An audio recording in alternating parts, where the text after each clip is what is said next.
10, 9, 8, 7, 6, 5, 4, 3, 2.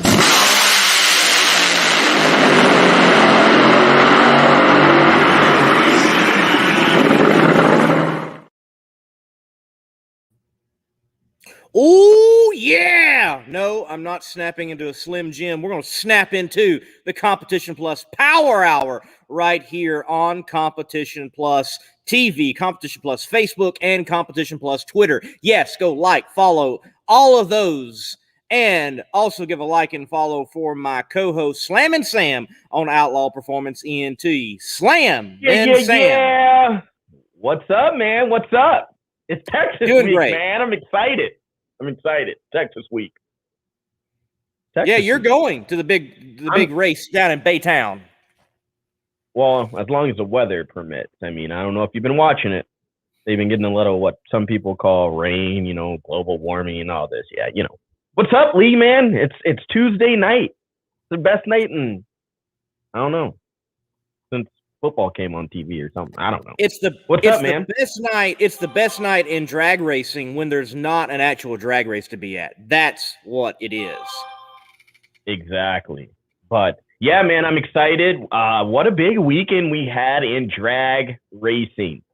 And you know what? I can't say drag racing. What a big weekend we had in motorsports, but let alone why not drag racing? So let's kick the show off with that, Lee. Why not drag racing? Why not drag racing? Pulling from the marketing ploy, if you will, of Doug Foley Lewis Racing. Him and me talked about that, and we decided to put that initiative out there into the drag racing world. And look, why not dragracing.com? This is what it's about.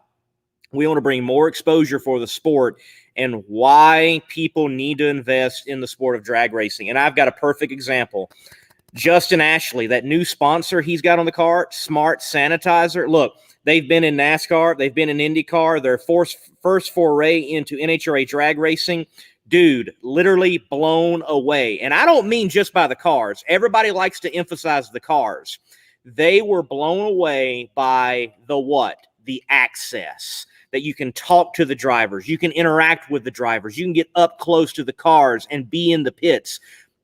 Folks, it's still important that NHRA Drag Racing has that. And yes, why not dragracing.com? We want to show that from the small business owner to the corporate business to the high roller, you can find your place in drag racing and make an impact with a team like Foley Lewis or even in the sportsman ranks.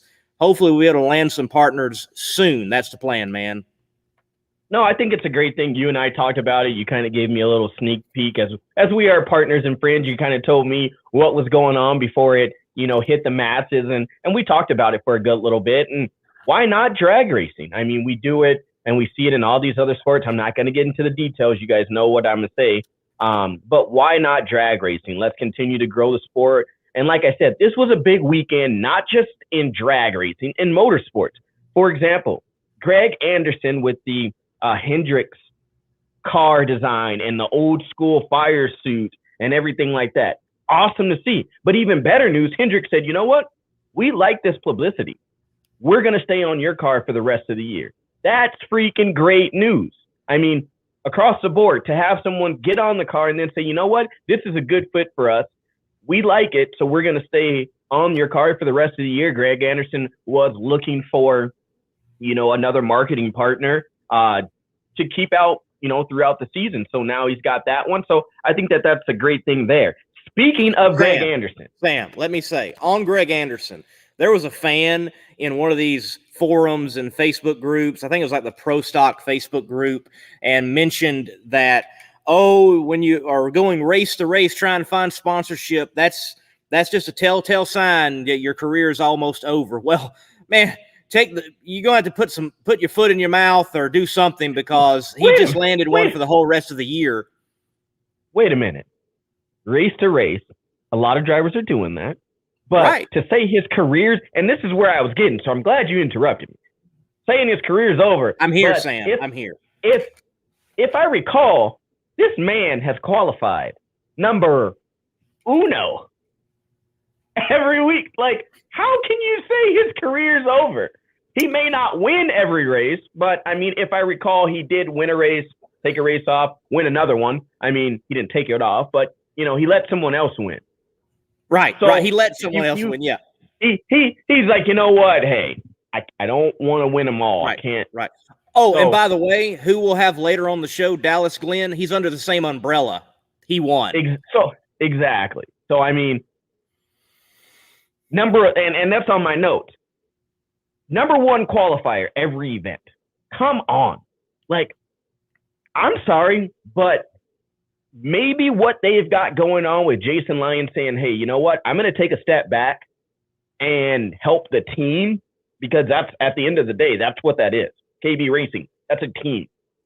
And we can talk about that later with our guest, one of our 3 guests, actually. But, I mean, come on. What they've got going over there, Jason Lyon taking a step back and helping out, and then, Dallas getting his first win. We're going to talk about that tonight. But, man, his career may be over by his choices, the fans, but by Greg's choice, I don't think it's over yet. So, right. It's fascinating that someone would say that, because if you say that, I think you don't really have a great grasp on the nature of motorsports right now. You look into the world of NASCAR, you look in the world of drag racing, liveries do not stay the same for an entire year. They just do not anymore. They change regularly, sometimes race to race. Look how often the scheme changes for Leah. The scheme is changing for Doug Coletta. The scheme changes in NASCAR regularly. No, honestly, piecing together sponsorships shows that you've got someone doing a decent job in marketing. That's what it shows. Oh, for sure it does. And you just mentioned something else right there. You mentioned Doug Coletta putting the Mobile One, new wrap and everything on the car. So that's great to see. Like you said, it's great to see that in person. It looked really good in person. I will hopefully check it out as I leave on Friday. So, but you reached on something else here, NASCAR. How many NASCAR drivers were in the pits? Or you got Bubba Wallace and people standing at the starting line doing this whole number. They're getting the good old, as Monday Morning Racer calls it, the whack whack in the pits. Yes, man. They got their whiff of nitro, and look, I will give you the list of NASCAR stars I saw, and then we can discuss why this is important. Bubba Wallace, Daniel Hemrick, Kyle Busch. I also saw Joey Logano, though there was no major publicity about that. And yesterday at testing, Kyle Larson was there for a particular pass of a particular person. So I counted five NASCAR stars out at the races myself. No, we're going to talk about this, because here it goes. For a while now, I've been getting beat up a little bit about my bold prediction on one of our shows earlier this year.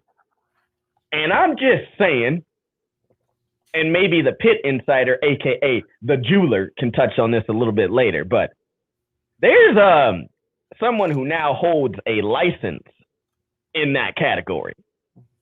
And, I just don't believe people get a license to not do anything with it. Kind of like getting a driver's license and not driving a car. Just pointless. And maybe Indy might be the perfect place. I'm just saying. I don't know anything. I'm not speculating anything. I'm just saying. Well, all I got to say is keep your eyes out on Monday Morning Racer, the YouTube channel Monday Morning Racer, because I will be coming out with a video from the Monday Nats at ZMAX Dragway. And let's say some smoke was blowing down the strip awful quickly. See, look, they're saying it. Sam called it. Nobody wanted to believe me. I got backed into the corner and had to go and get my eyes checked. Still got a bruise from that. If anybody knows what I'm talking about, which episode. But I'm just saying, Sam, these NASCAR stars, you've got Bubba Wallace warming up J.R. Todd's funny car. You've got Kyle Busch warming up J.R. Todd's funny car. Daniel Hemrick on the line, Joey Logano enjoy it, Kyle Larson there. It is great exposure for our sport, and I think it's coming at a right time with Camping World coming in. And look, for whatever reason, NASCAR positioned itself to be the number one motorsport in America. That's what it is. It's undeniable, folks. You cannot deny it. What they pull in, even on a slow, low Sunday in viewership, and when their stars come to the track with all their followers, that is great exposure for this sport. I encountered a lot of people, Sam, that they were at their first drag race. I would go up to the rope. The ropes were full at the Foley Lewis pit, and I would chat with fans, give them a fist bump. Hey, you enjoying the day at the drags? What's going on? And there was a lot of people there. They were at their first ever drag race. It was great to see, great to hear. And I think, we see it, and I've seen it here in the Nodak area with the circle track racing, is a lot more people are coming out. People have been cooped up in the house, and they want to experience something. A lot of people, including myself, you are trying to do a little bit more than you did before because a lot was taken from you. So I think that's very good to see. Like I said, motorsport as a whole is growing. The only way we continue to do it is to beat our own drum, and play our own music. So I think that's great. Man, look at this. SCOE, SCO, I suppose is how he might pronounce it there on YouTube. Look what he says. Brittany Force is another one that changes. He's talking about the liveries. And no one's out there saying Brittany Force's career going to come to an end. You can't find sponsorship. What's up with that? I mean, really? What is up with people thinking that way? People pick a person to hate on because of age, because of, and you hear it a lot. Perfect example is Brittany Force. The only way she can do it is because of daddy's money. Yeah, but she's got her own marketing partners. She's made a brand of her own. So if she really wanted to, which she doesn't have to, is she said, you know what, Dad, hey, I'm going to go and try this on my own. John's not probably going to say no. He's going to help her along the way, but why break away if it's there for you? I mean, that's just right. That's what people do. It's what people do, Lee. You and I have conversations about it. I don't know. We want to hear from you guys, the fans. We are interactive with you guys, and that's what this show is all about. We want to bring you our insight. We yak it up. We hit our own little whacks, as Lee called it. I like that. That's what I'm going to start calling it. They got the whack. Hey, if you want the two whacks, definitely look up the Leverage Racing Team Top Fueler at a NHRA national event with Joe Morrison driving, and you will get you a double dose of throttle whack. Love me some whack. Lou says the world needs less hate. Yes. I agree. And if you go to my page, Outlaw Performance ENT, I have a snippet of a podcast that I did with Antron Brown, and I took that moment out of what he said, and he said, at the end of the day, we need to cut everything aside. We're one race. We're one united family, and it's all about love, LOVE. And that's what he talks about. So go over to my page. You can see it and click on that. And we just need more love. I mean, hate if you want to, but guess what? Someone else is going to do it. Take that opportunity to bring someone else. Love someone else, care about them, but bring them to the racetrack. If you're that angry, go to the racetrack by yourself and meet someone new, talk to someone. I mean, there's no reason to hate. Unless you're going to hate because Steve Torrance has been in every final round. And Top Fuel, what's going on there, Lee? I mean, dude, he has got a stellar group over there, and dude, look, Steve does not get enough credit. Steve does not get enough credit. The man drives well. Look at his lights. He had some stellar lights over the weekend. He can drive that Top Fuel dragster. He is a capable driver, and he's got a great team behind him. And they're going out there, and yes, they're putting the rest of the Class 2 task in every final round. Several wins already this year, and it's going to be tough to stop Steve from having a fourth championship. It's going to be tough. I mean, you got Steve Torrance and Antron Brown, my boy AB, in every final round. Like, let's go. Like, that is setting up a competition and setting up for a nail-biting end of the season. I mean, when we get to the countdown, that's going to be nail-biting. With the performances that they're putting on now, if they can withhold that and stand that and keep improving and, going back and forth, man, it's going to be a nail-biter in that class, and I'm excited to see it, Yep. We talk about it and we talk about it. Who's underrated? Who's overrated? Who's this? Who's that? Well, watch out for those two in that class. Definitely. John Sam, Force. Sam, we got to get Jeff on. Let's get Jeff on. No, we don't. He can wait. He's probably making some jewelry or drinking a bullet silver thing or whatever, something like that. So, so who knows? But yeah, let's bring on the jeweler. All right, folks. At your next NHRA national event, you can get Competition Plus apparel off the Modern Outlaw trailer. That's where Shirley Muldowney hangs out. Get you an autograph while you're at it. Better yet, get you Competition Plus apparel and get Shirley to autograph it. But if you don't get to the track anytime soon, get it online. Here is a look. Get your CompetitionPlus.com apparel today. Whether it's our nitro-burning funny car design or the vibrant door slammer design, we have the swag to show you are always in the know. Get yourself a hat too. And we know not everyone enjoys wearing a mask, but if you must wear one, at least wear a good-looking one. Check out the new CompetitionPlusApparel.com for the latest from the place where you have trusted for your news on the internet for over 2 decades.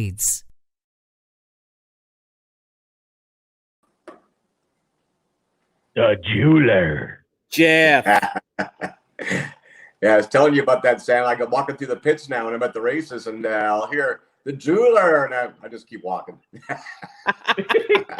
Don't be embarrassed, Jeff. It's okay. Jeff, look, I get called Amish guy, Stevie Wonder, all of it. So I just, hey, take it in stride, man. Yeah, at least they're contacting us, right? So that's a good thing. That's right. Yeah, they just don't send you any emails. Charlotte recap. So again, great weather. I mean, we've been pretty lucky at all the races so far this year. Friday night was pretty tough. It was one of the first times we would run at night. The track was almost, I would say, too good. And what ends up happening is, even though fuel cars are really, really fast early, they are always kind of spinning the tire. The tire's going a little faster than the car, and that kind of keeps the tire around, kind of gets it up on the tire, as we say, and keeps it from shaking. What ends up happening when you run at night is that it was like 80-degree track temperature. The track was what we call really tight. And, 14 out of 16 teams underestimated how good the track was. And you had 14 funny cars shake and 2 made it down there. I mean, Dell and Alexis made a spectacular run, went like 393. And I think the next closest car was McIntyre with a 401. So, but everybody learned on Saturday, of course, when it gets a little hotter outside, the wheel speed comes free. And we saw some great runs. I mean, again, great racing. Really impressed with the quality of cars that are out there. Independence doing well. Look at Krista Baldwin. She was parked next to us. I kind of grew up with Krista. I knew her dad, Bobby Baldwin, well. He used to work at the Fairplex and do all the grading there. And I met him when I worked for Frank Hawley's there. And, Krista was like maybe 6 years old or something. So I've seen her grow up. I've been friends with the family for a long time. And just the excitement it makes you remember how excited you got to get around and win, or just to even be out there racing, which as you get a little older and you've done a lot, you kind of take for granted. So, and she ran good. It wasn't like she ran like 450 and got lucky. And she ran a 385. I think she ran like a 393 to qualify. That was exciting to see. Terry Haddock. I heard something on the broadcast. I don't know how true it was, but something like, 15 or 20 years he's been trying to get a round win, and he got his first round win. So again, someone like Terry Haddock, he works his butt off. He's out there all the time. It's not easy when you're a smaller team to get these things accomplished. So hats off to Terry for getting his first round win. Mike McIntyre won in the first round. His car was like a bracket car running a bunch of low 4.0s. Dallas Glen, first Pro Stock win. I wouldn't say it came out of nowhere, but I didn't really know of him for very long, and I saw him win, and again, he earned it as well. Our buddy Steve Johnson, Pro Stock bike. He's always a force to be reckoned with. But, you get to the 4 wides, not that it makes it any easier, but when you're in a quad, you don't have to beat everybody. You just have to beat 2 cars. And that allows for some, independence or people that didn't run quite as good as they thought to advance on to the next round, which you generally don't see at a normal, two wide drag race or 2-car drag race. Monday, the Monday Nationals, there are a couple of cars we're testing there. Tony Stewart, completed his funny car or his top fuel license. So that was kind of neat to see. Can you repeat? He made 2 or 3 really good runs. Can you repeat that name, please? We got Houston Can coming you up this repeat that name? Which one? Dallas Glen? That name that you just said. No, the last one that you just said. Steve Johnson? No. Tony Stewart? Yeah, that one. Yeah, I kind of remember that. I remember old Frank Hawley giving you a tough time about that. Yeah. Now, I think you asked if, I think you had said something about like Tony's going to be racing, and Frank kind of like threw you under the bus a little bit. But yeah, if I recall, it was, do you know something I don't know? Right. I think there was a little, Yeah. Secrets don't make friends. That's right. Well, good to see Tony out there. I mean, who knows where it's going to go from here, but the fact he's actually out there doing it and he made some full runs is really good. Then we got Houston coming up this weekend. You got 15 top fuel cars, 16 funny cars. Weather's looking a little iffy, but let's hope it clears up a little bit. Jeff, man, sounds great, and hopefully Houston goes off without any issues for sure. Well, man, look, thank you for coming on and cluing us in, and we're going to roll on. All right. Sounds good, guys. We'll see you in Houston. I think Sam said he was going to Houston, so I'll see you out there. And all right, let's keep our fingers crossed for some great weather again, some good racing. Yes, sir. Horns up, baby. Horns up. Yeah. Peace out. Jeff Arend with some inside information. People are saying that we're 15 minutes into the show and we haven't even talked Pro Mod yet. They're not even letting us get down the list. Man, there's so much to talk about from the 4 wides. It was a fascinating race. A lot of great stories, like Dallas Glen. We got him in studio. We'll have him on in a few moments. Krista Baldwin on later, and Steve Johnson. But yes, Pro Mod.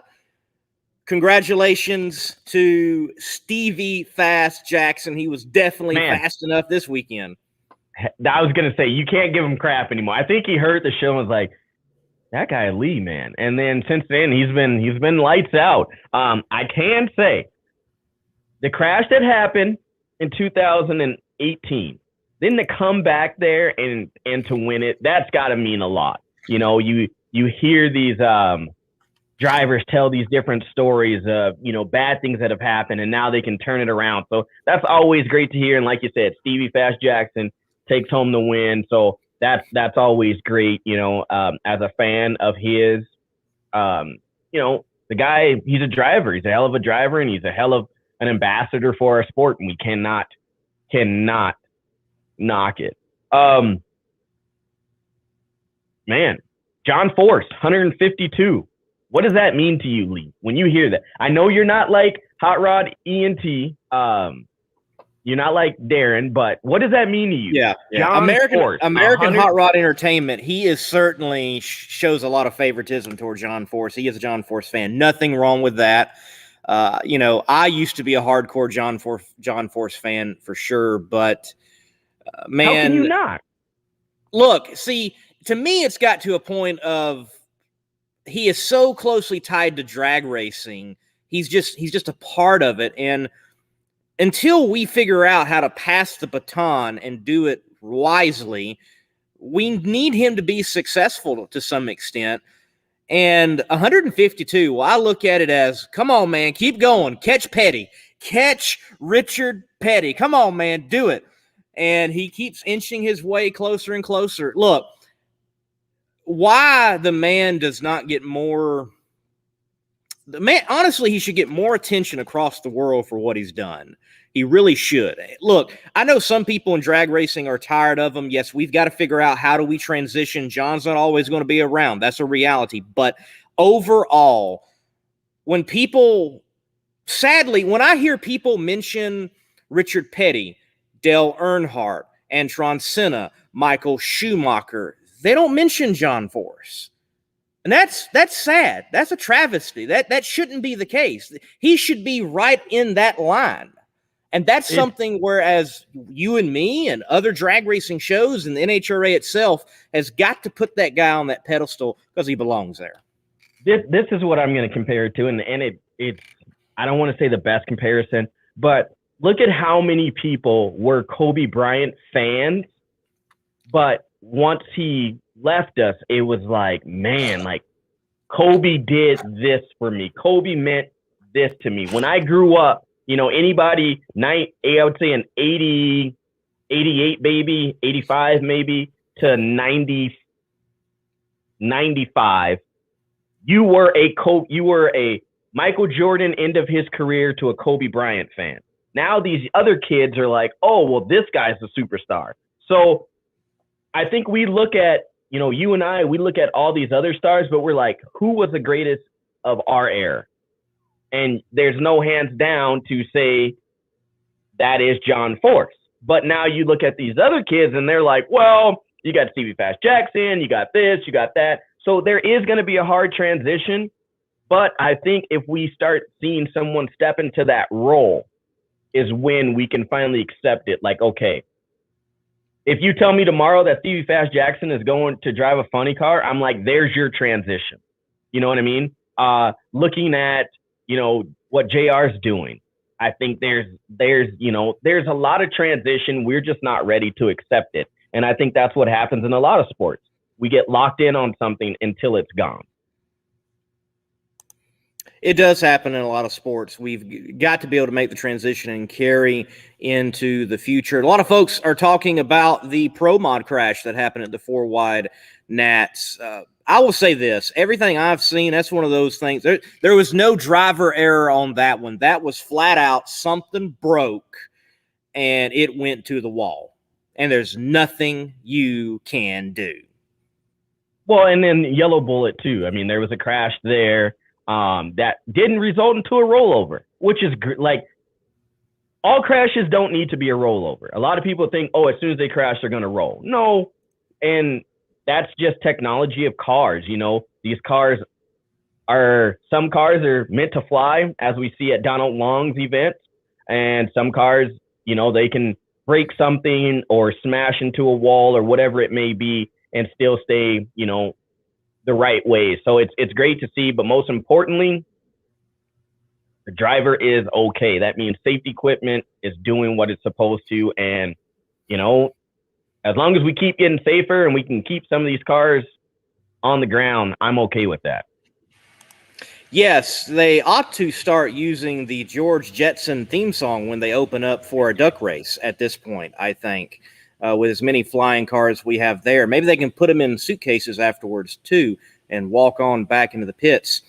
Stan mentions that there was a serious incident at Yellow Bullet. We don't got much information on Yellow Bullet. We've been talking NHRA because there's so much to talk. And we got 3 guests on the night. How are we going to handle 3 guests? Lee, you did not just say you did. There's no way you just said what you said about packing cars into suitcases and walking back. Like, are you serious? They did. That's what they did. George, I'm sorry for everybody. I'm sorry for everybody that's watching this show tonight. I'm sorry for our guests that have to hear what he just said. Wow, Lee. You know what? After that, let's break to commercial, and I want to see what Dallas Glen has to say about what you just said about packing cars in suitcases. I mean, look, eventually there's going to be one. It's not going to land on all 4 wheels, and all that's going to be left is packing it up in a suitcase. Lee, you're overstepping like the electric car and all this before we can pack up suitcases. So let's just get through this hurdle. Yeah, right. Let's get through this hurdle of me dealing with electric cars before we start talking about packing up cars in suitcases, okay? Hey, going way too fast. When they're in pieces, it might be easier. It might be yours. Yes, let's take a break, and we will bring Dallas Glen on. Speaking of cars, let's have a word from Jerry Bickle, Race Cars.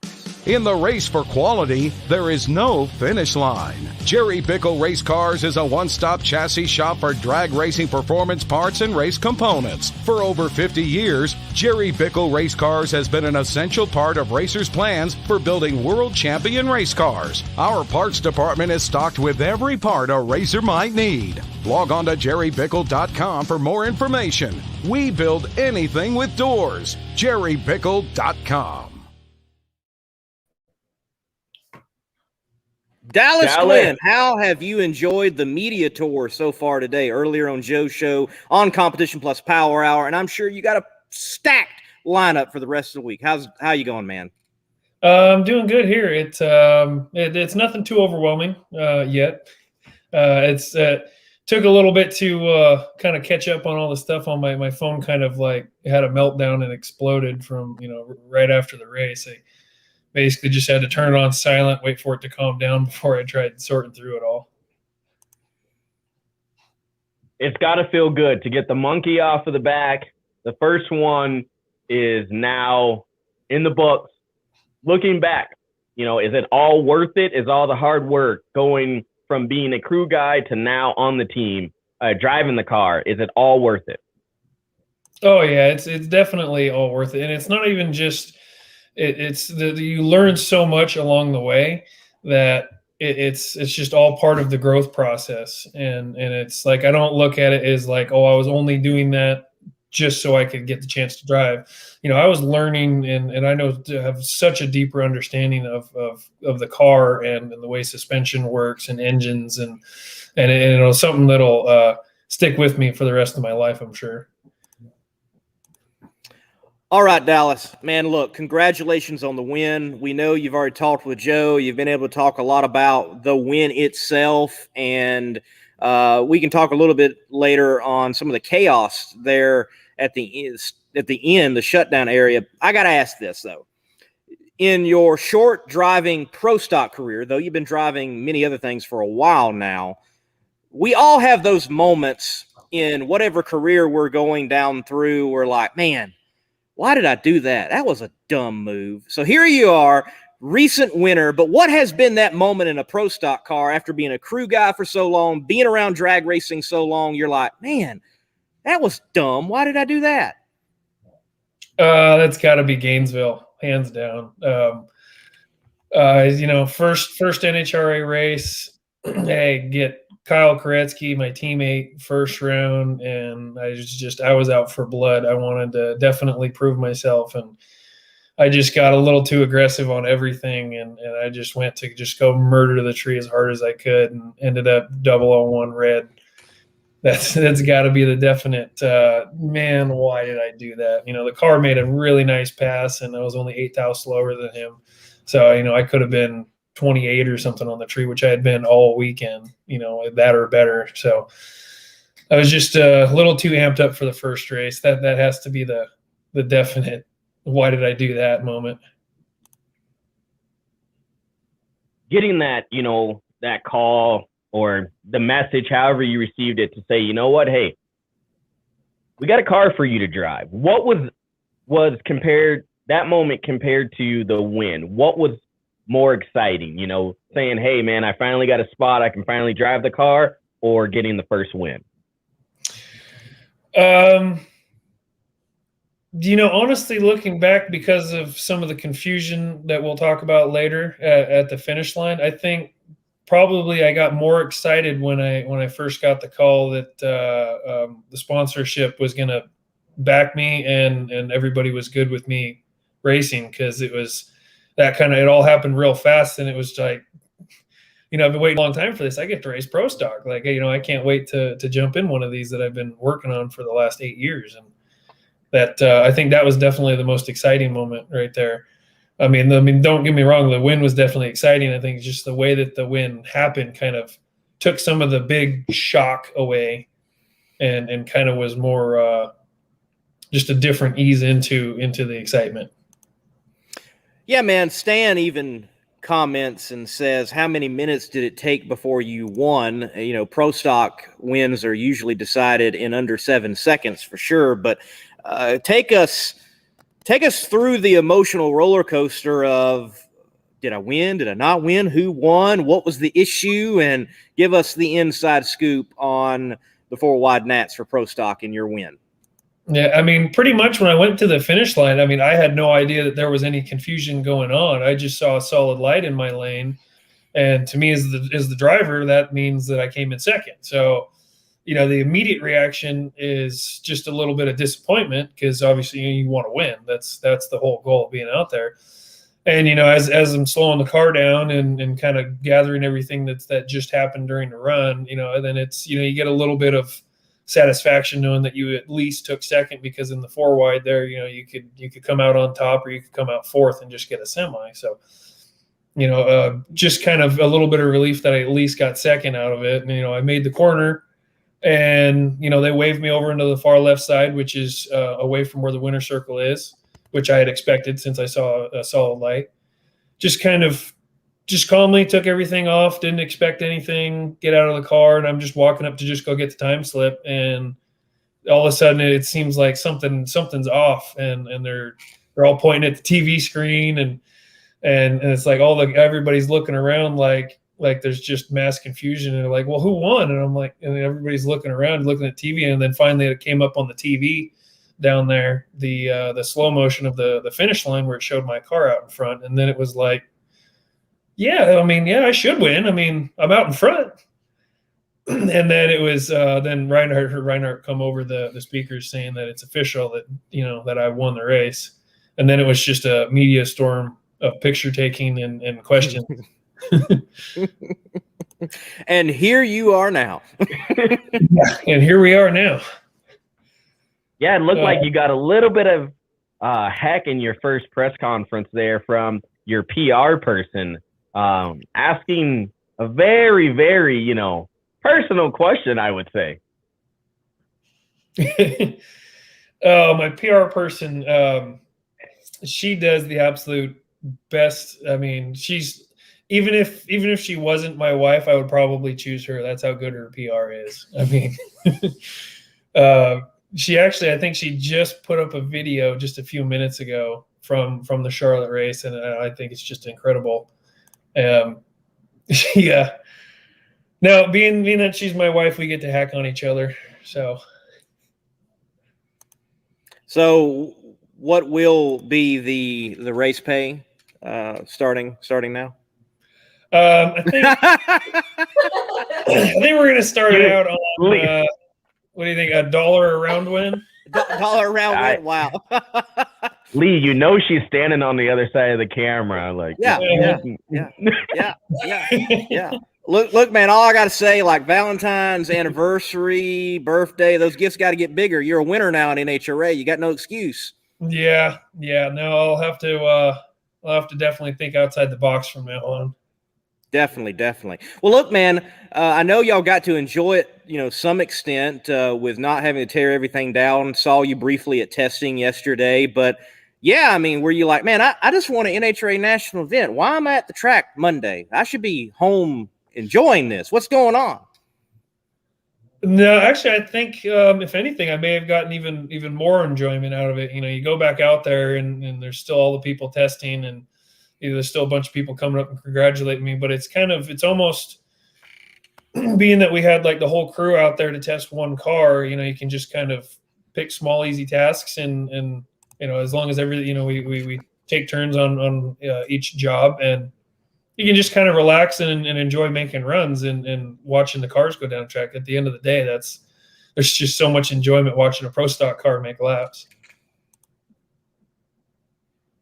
So let's dive down into, you know, the dynamics of the team. You have a great mentor in Jason Line, who's still there helping you out.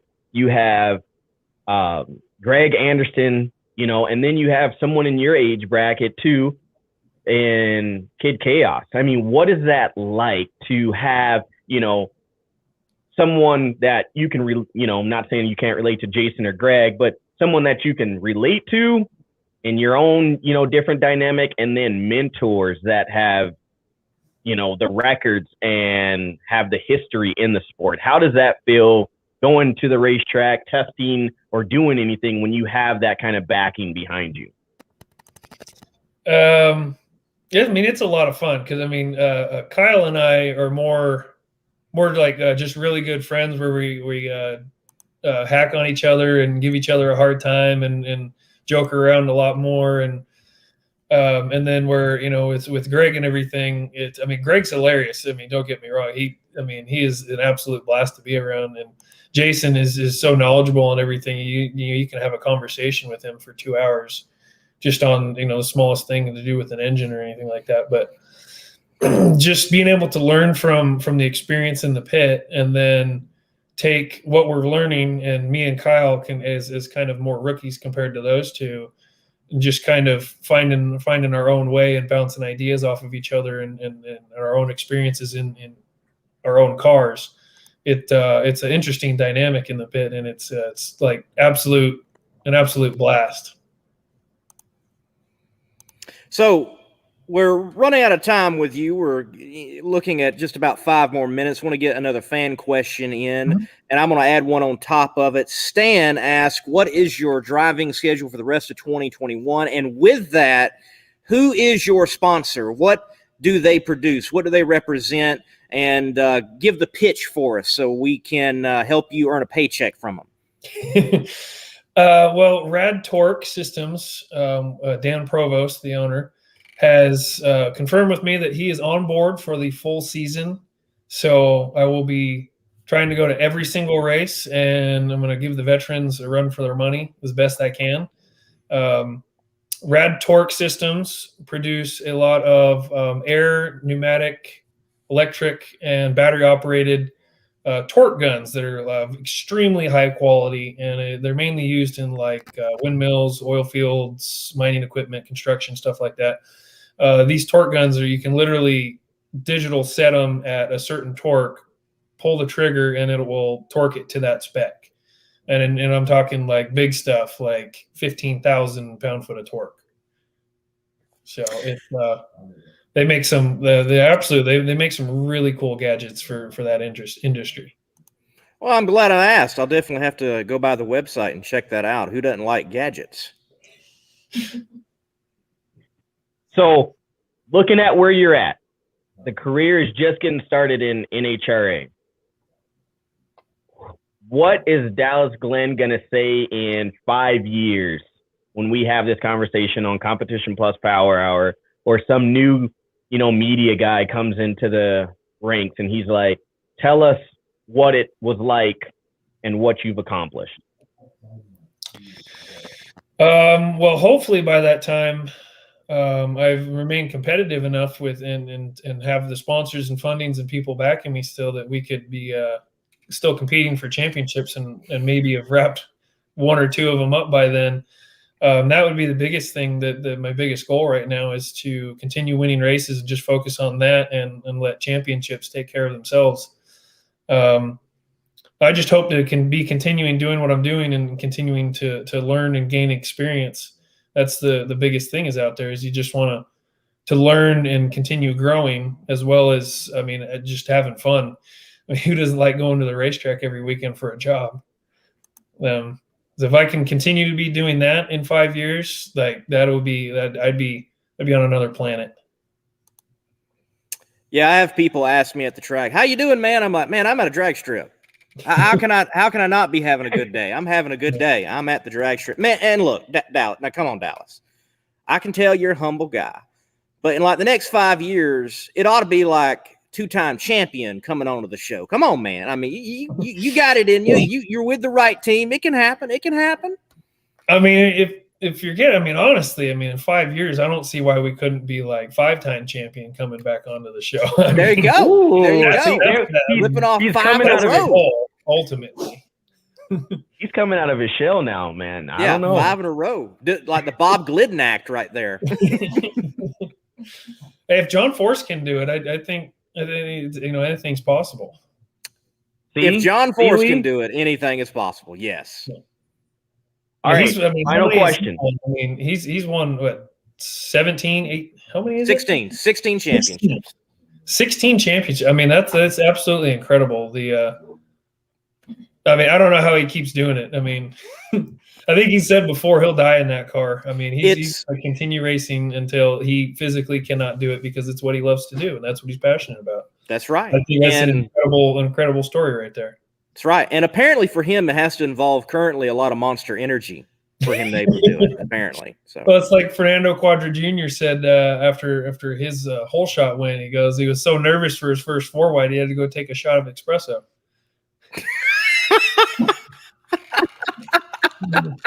Calm them Oh, down a little you bit. think somebody be doing it? You think it'd be the other way around, finding something else? You know, maybe some melatonin or something. Just don't tell the NHRA. I don't know if they'd appreciate that or not, even if it is, you know, a natural hormone. But yeah, an espresso shot. Maybe they do things different in Mexico. I don't know. Maybe so. Maybe so.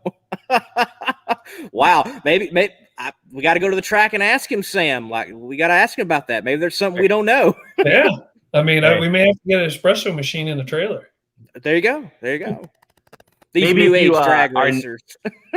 Maybe if you're nice to your PR girl, maybe she will, you know, it's a win-win.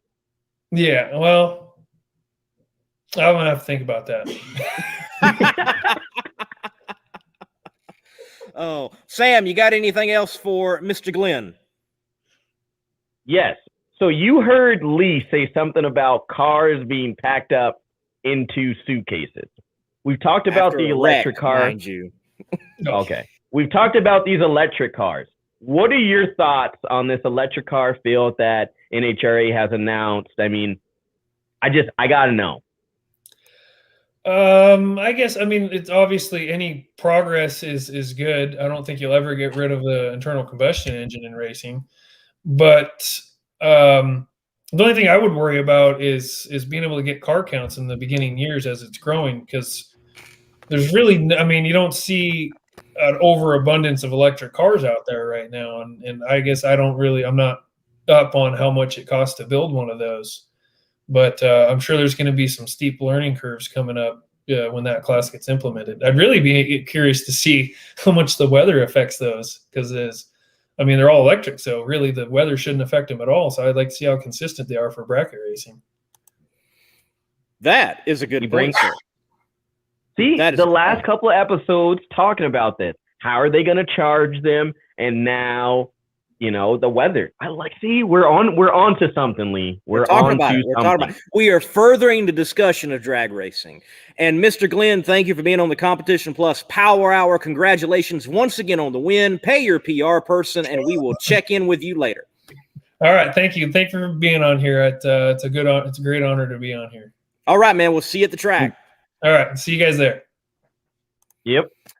See. All right, folks. Look, we'll take a break, and right after this break, we will have the one and the only, got her first round win of her first qualified Top Fuel race, the Greekette, Miss Baldwin.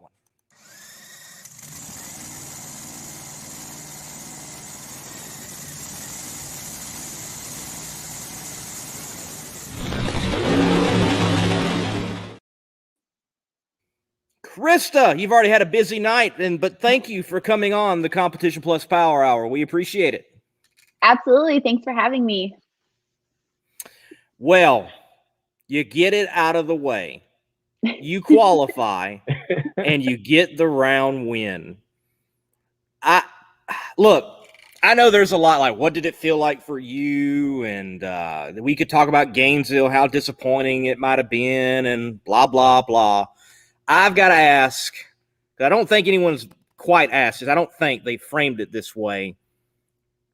How does it feel being a granddaughter with someone that is so pivotal in the sport and can like, hey, grandpa, this is my gift to you in carrying on legacy? How does that feel? Because I imagine for you, that's probably greater than even the round win. It's like, here, grandpa, early birthday present. Maybe, but I'm extremely honored for that. I mean, the sheer fact that he's been out here near 70 years trying to do this, and now it's my turn to carry on the legacy of what he provided as a pioneer in NHRA drag racing. It's really cool. I'm not going to lie. I totally enjoy it. I'm very proud of where I came from. To do this with him is probably the best part. I wouldn't imagine doing it any other way, but to actually do it with him right there, you know, his name's still on the side of the car. We are running the gold car as a tribute to his amazing accomplishments that he's had in the last 70 years. How do you answer that? I mean, it's so cool. It's so much fun. Lee, she answers that with saying, but still I'm the fastest in the family. With, Yes. hey, hey, guys, guess what? Yeah. So I'm sure there might have been a conversation from Granda. I think I need to take another lap real quick and testing or something to get up to that point.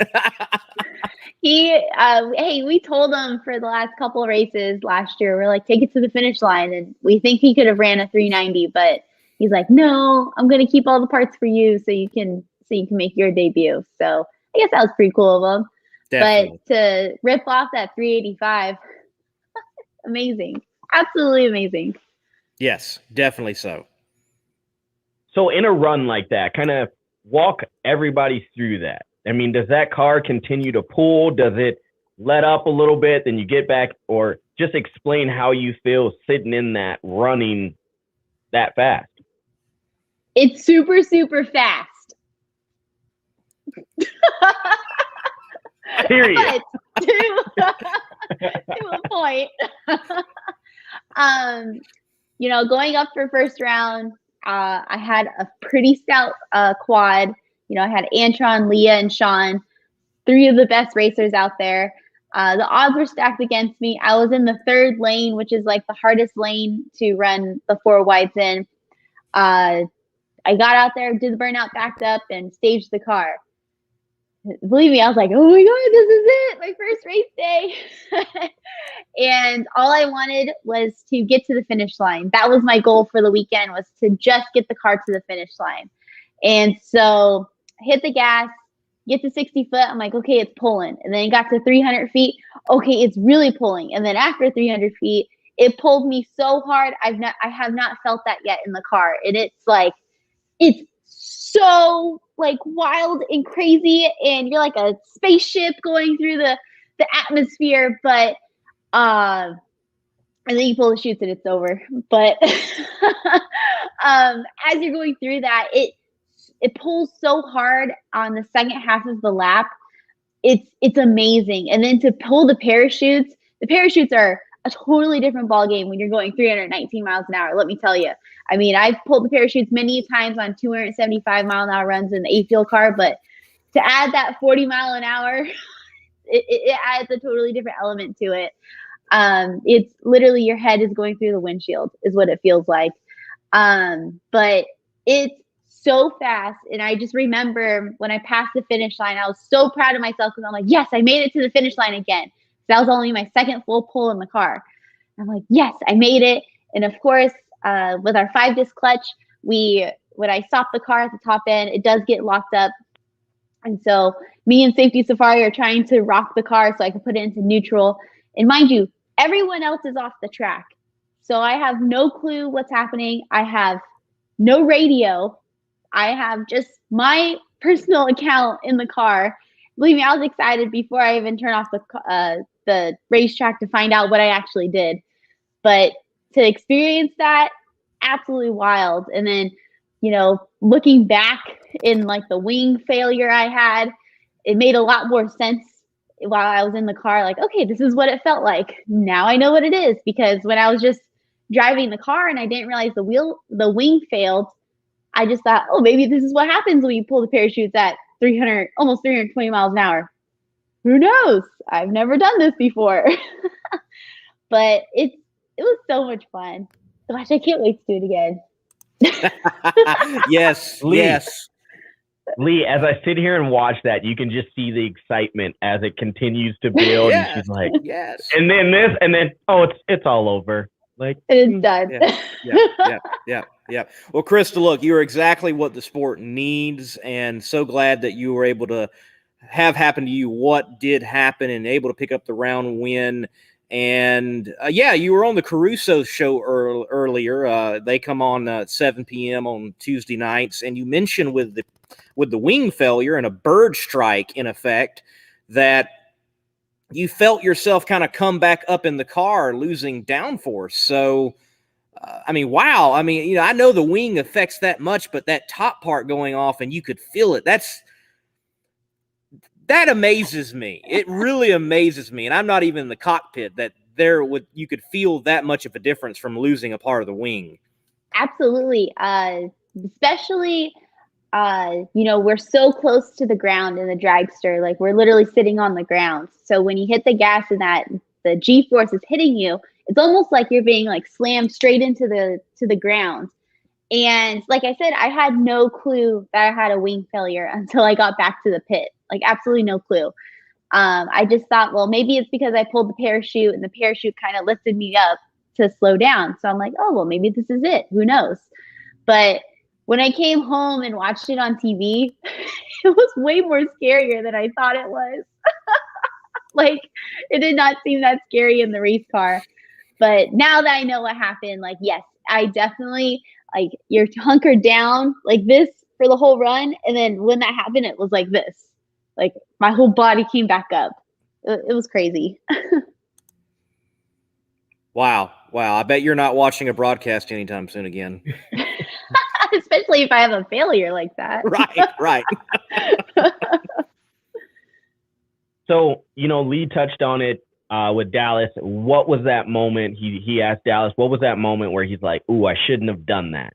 But for you, what was that moment that was like, wow, I just did, other than this weekend, I just did that, and I want to continue to see what else is going to happen? After the Q2 run, that was my first full pull, was a 392.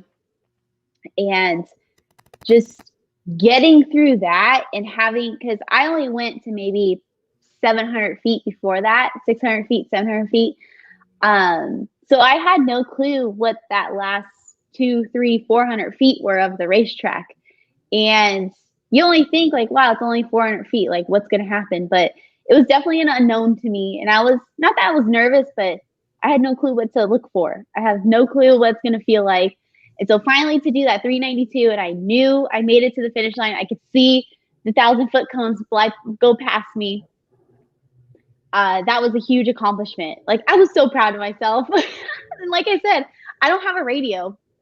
And so I have no clue what I ran until I get off the racetrack. And that's the cool part, is that, being out here for my whole life, I have a bunch of friends, and all of the DSR people that are up at the top end to greet their drivers, they all came over to me and they explained what I was doing and what I ran. And obviously that's what you saw on TV, was my excitement when they told me that. So it's definitely a drug. Look, keep it where you've got no radio. I wish there was no radio, or at least click them off where drivers did not hear whether they won and what their time was. That was one of those great moments when Steve Evans would walk up and be like, you won, and give them the time. And they're like, I ran what? Wow. So keep that up. I'm going to bring up a photo. I'm going to bring up a series of photos, and let's break down your thoughts. So Saturday evening, here is a very stoic Krista Baldwin on the line. What's going on here? So at this point, we qualified for the race. Grandpa said, let's save our money. Let's not make this run.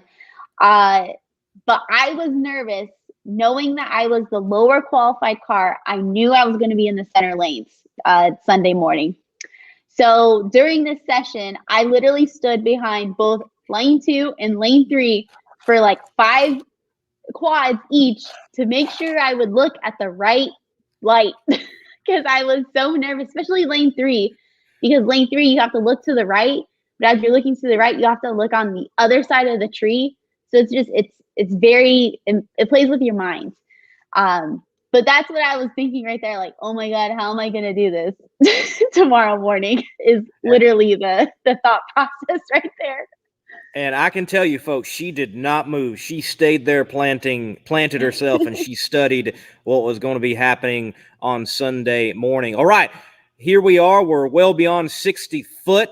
And you were in a tough quad. Oh, my goodness. Like, you had one of the toughest quads of first round, period. Sean Landon, Antron Brown, and Leah Pruitt. I mean, when you looked at your quad after qualifying, what went through your mind?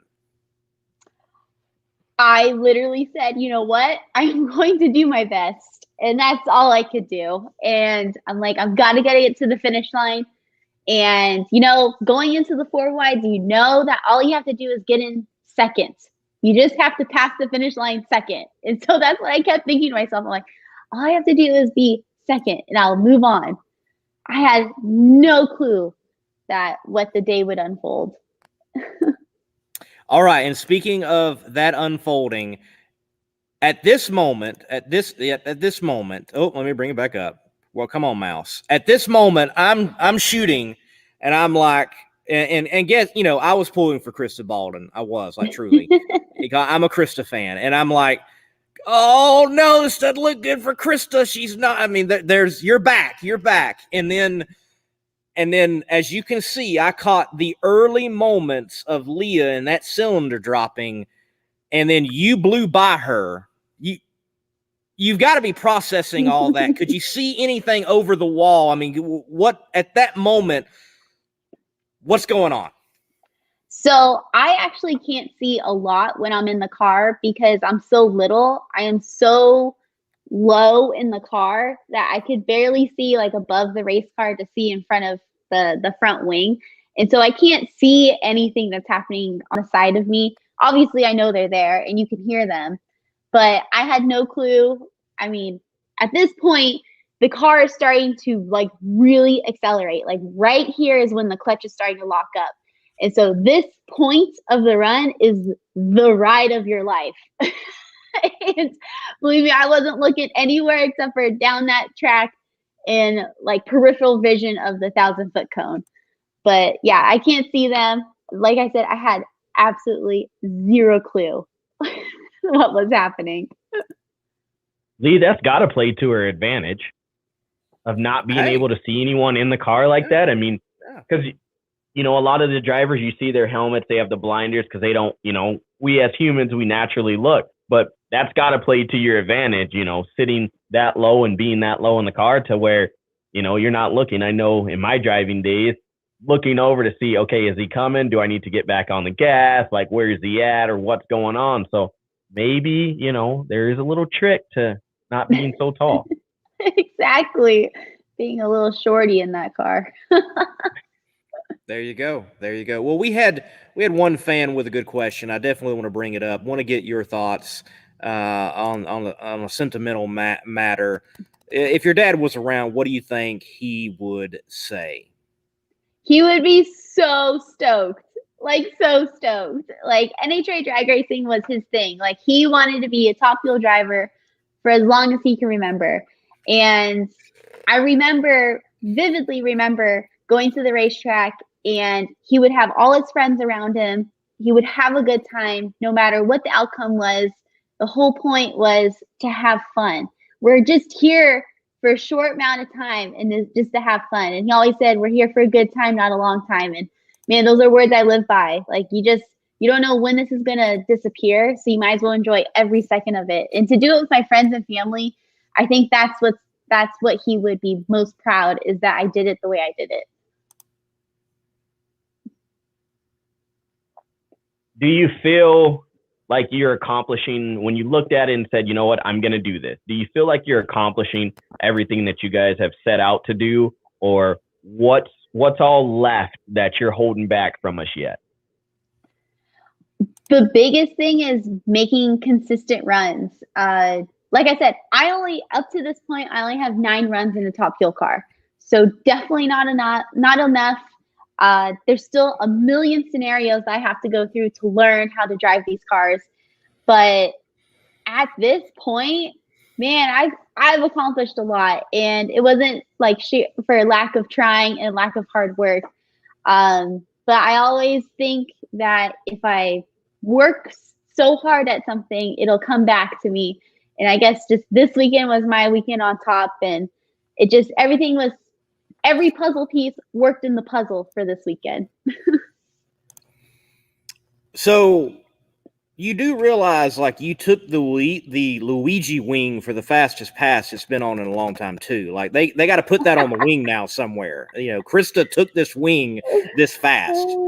You know, it's so funny because Luigi didn't make the show, but he is also getting help from all of our friends in the pits, and he's starting to turn his program around.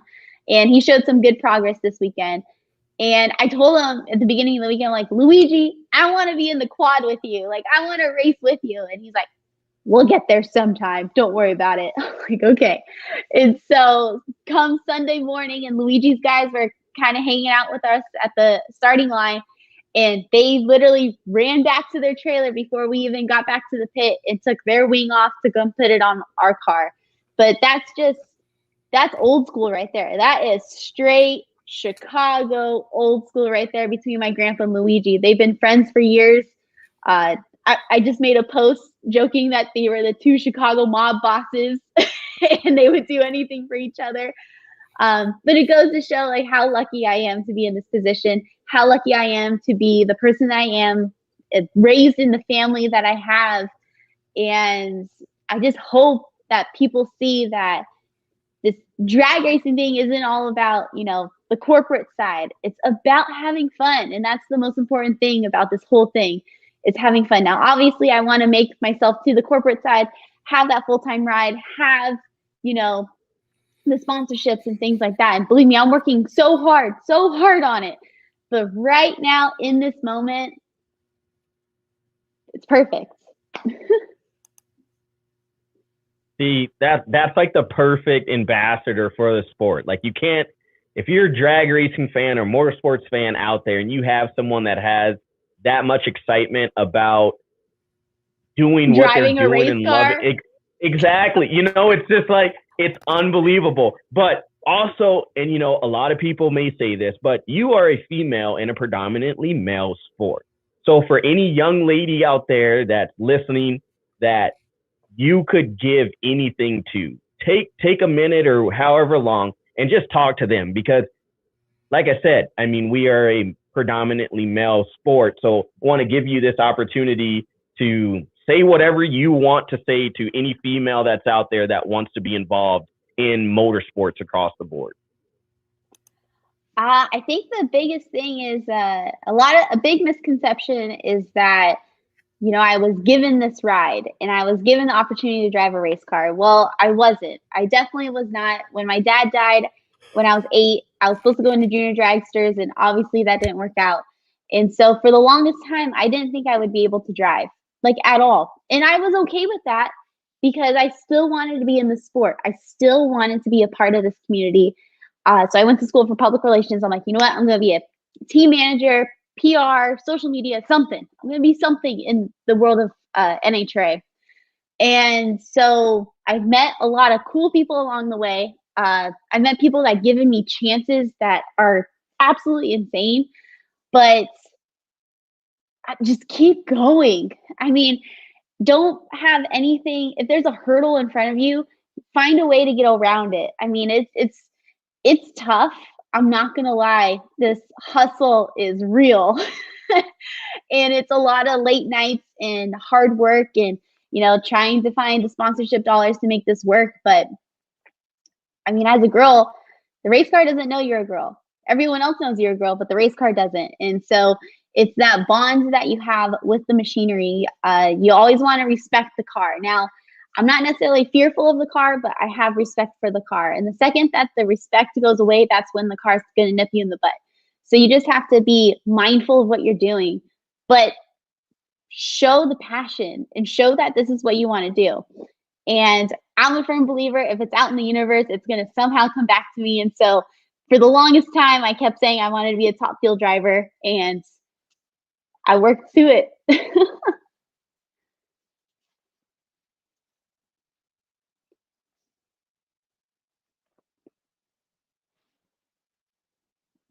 Hold on. I don't hear you.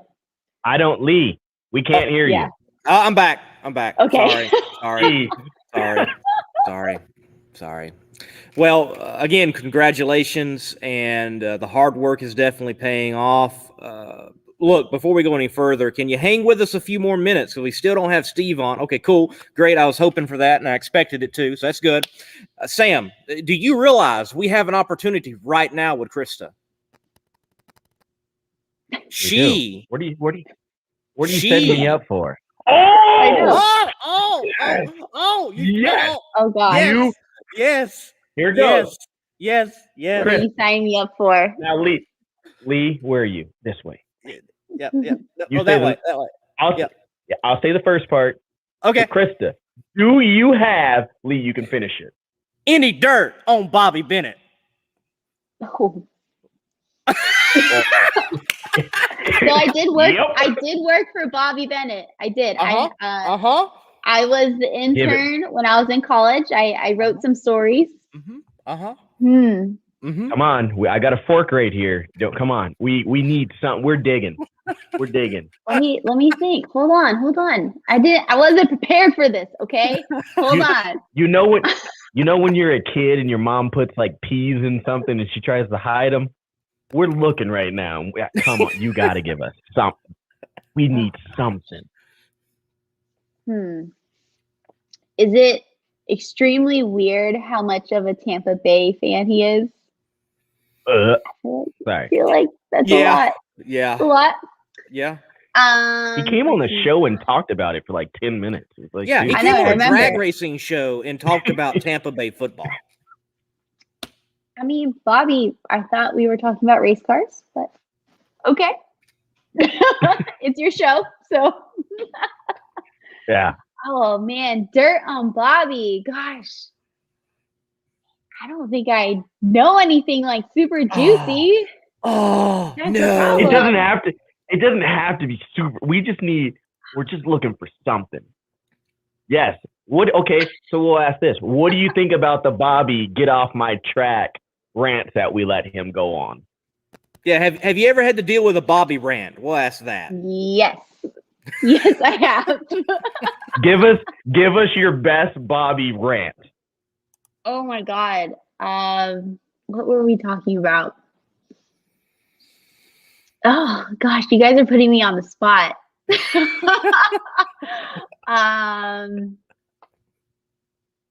I can't even think. I'll tell you what, you keep thinking, and while you're thinking, something's going to come to you.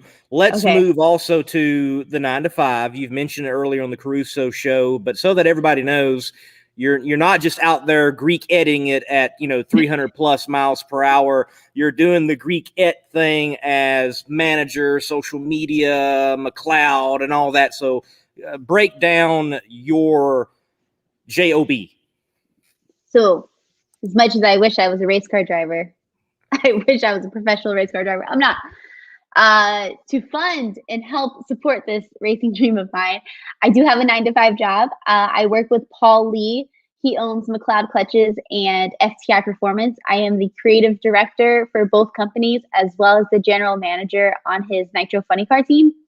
If you're going to be in Houston, I will be there as my manager role with Paul Lee. So come by the pit and say hi.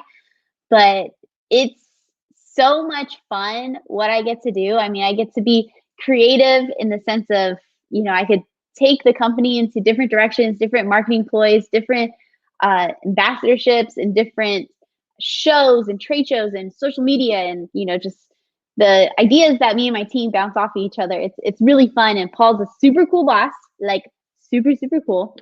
Obviously, he lets me drive a race car on the weekends, so that's nice.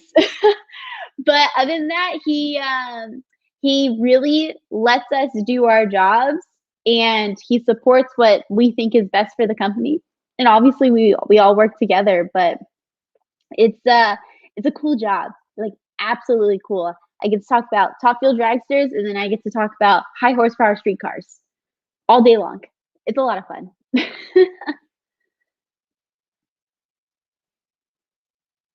Wait, Lee, we I lost can't hear you you again. I'm back. It's that mute thing. Yeah, it's sorry. rough. It is. So we have people watching from Germany right now, and they are drag racing family, and they are great fans. No, Lee, please. I don't understand that. Come on. But no, they're great fans. So I mean, it's cool to see you have fans from all over. I mean, and that's what this sport needs. Like I keep saying, a lot of people say, they're the world champions, i.e. Bobby Bennett in football, but they don't really, there's not a lot of people from other places, but we won't talk about that. Again, this is a drag racing show. So again, great to see everybody from everywhere tuning in to the Competition Plus Power Hour, and your time, full swing now, right? You were working for Bobby. Now you're on the outside looking in, coming on. So it's got to feel good to be welcome back to your old stomping grounds. Hey, I still gave Bobby an idea for a story this weekend, so he's welcome. Oh, there you go. There you go. I mean, Sam, honestly, she's got to wonder, like, Bobby, what have you let it go to? You have these two guys doing a show? Like, Bobby, I left you in your great organization. Yeah, I left you in great hands, but you got these two whack jobs on the show now, talking about doing the whack. What? I don't know what to tell you. But what my claim to fame for Competition Plus is that I built the social media platforms. Like, I was the one that did the live tweeting or introduced the live tweeting throughout race day. And let me tell you, that was a lot because you really have to pay attention to every round. But it was so much fun. I mean, I had a good time with it. At one point, we made some social media videos about like MTV Cribs, but it's like, welcome to my trailer. So that was pretty fun. Well, yeah, we had a good time. I had some interesting ideas back when I was in college. Well, hey, glad that you were able to help Bobby out during that time, and he definitely still needs a lot of help, and we're here, so maybe we can do that and continue on, and it's definitely growing and moving forward. For the folks out in Germany, I want to know, did you know Neil Hunter from Great Britain? Did you know Neil Hunter? Put that in the chat for me. So, Krista, we've had a few folks ask, are you going to be running in Pomona, running in some other places? Give us the rundown of what the schedule looks like for you as of now. So going into this year, me and my grandpa put aside enough money to go to 5 races. With the help of Lucas Oil, they were coming back on board after, Morgan and Forrest offered my grandpa a lifetime sponsorship for as long as he wanted to be in the car. And they were generous enough to continue that sponsorship with me, it just shows the family camaraderie between us and Lucas's. It's just, that's the cool part. And of course, Strange Engineering has been with my grandpa for years and years and years, and they will continue to be on my car on whatever I drive. But so we set aside for 5 races. So we got down to 2, Gainesville and Charlotte. So the next ones will be Norwalk, Brainerd, and Indy. And hopefully I'm working really, really hard to add a couple more races, especially Pomona. I see some people asking about Pomona. That's my stomping grounds. That's where I grew up. I'm a 909er. Hopefully I want to run Pomona because that was where my dad ran the most, and to run a top fuel car where my dad did, it's going to be so full circle, and I hope I make it. But yeah, right now I'm in the sponsorship hunt, especially after this weekend, the wonderful coverage that the NHRA on Fox broadcast has given me.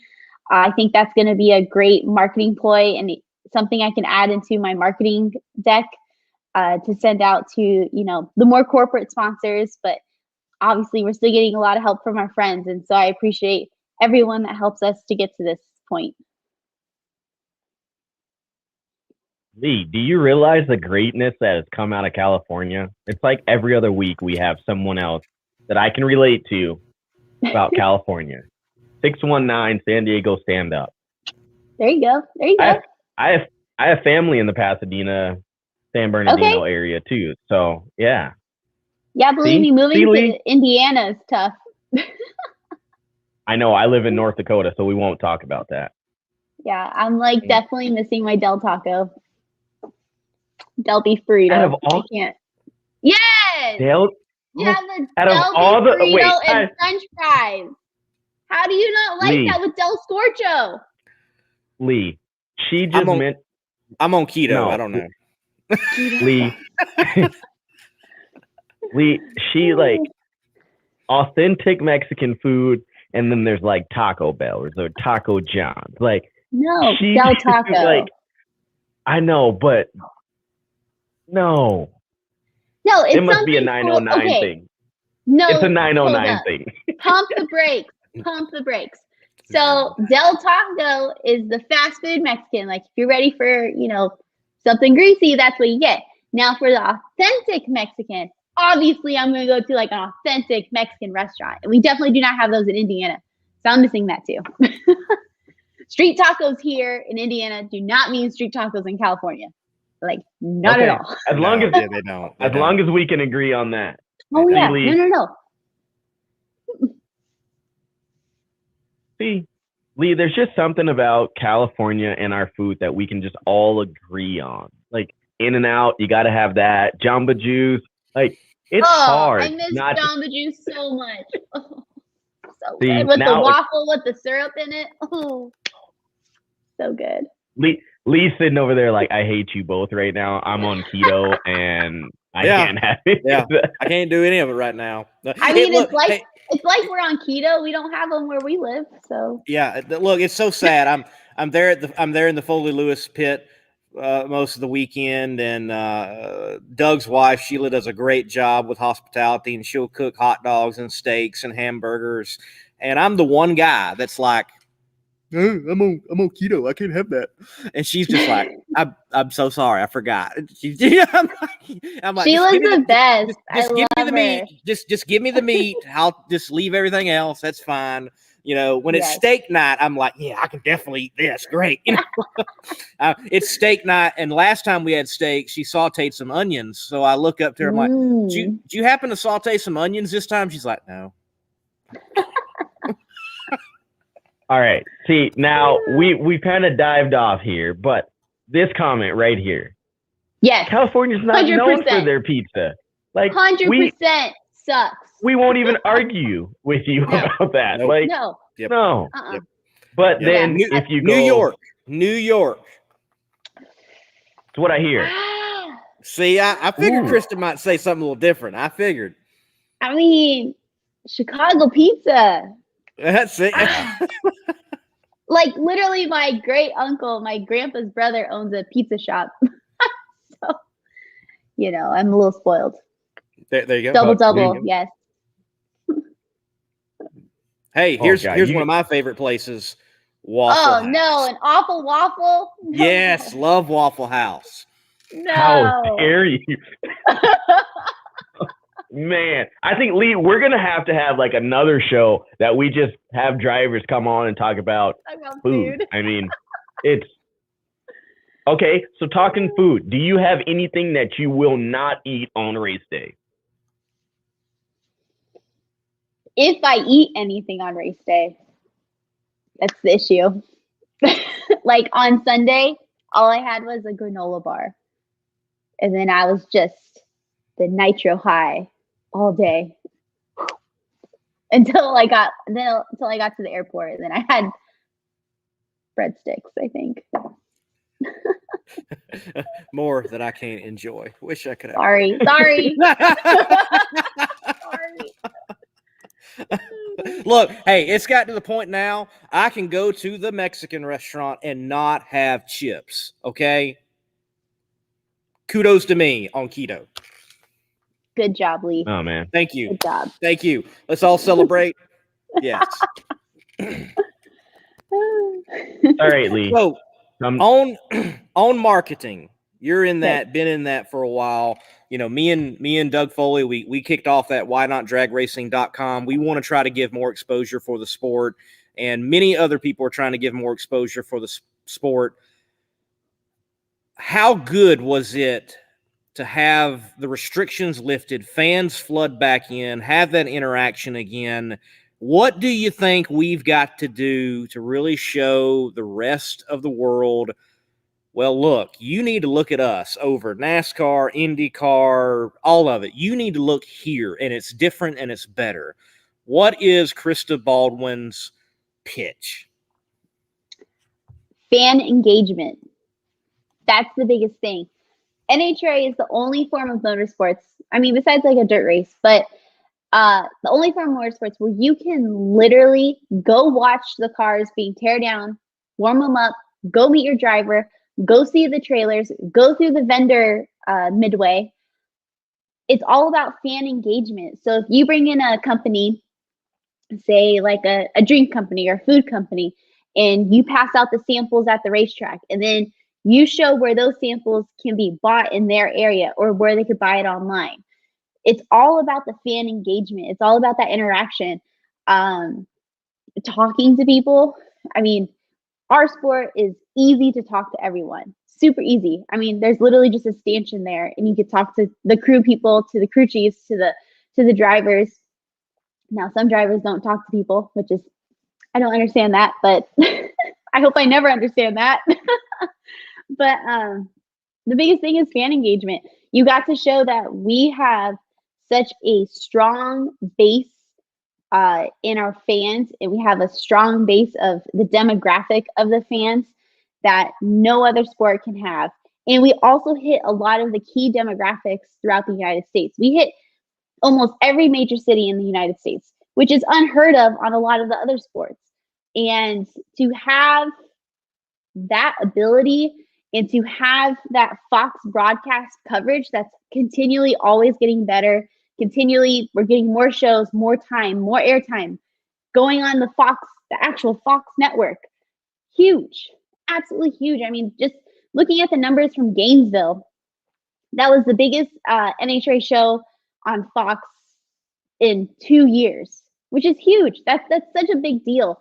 And we just have to take that information and we got to run with it. And we got to go to corporate. We got to continue to find those B2B deals. Now, it gets a little tough to find corporate sponsorships where you just send in your marketing deck and they just sponsor you outright. You got to find that B2B deal.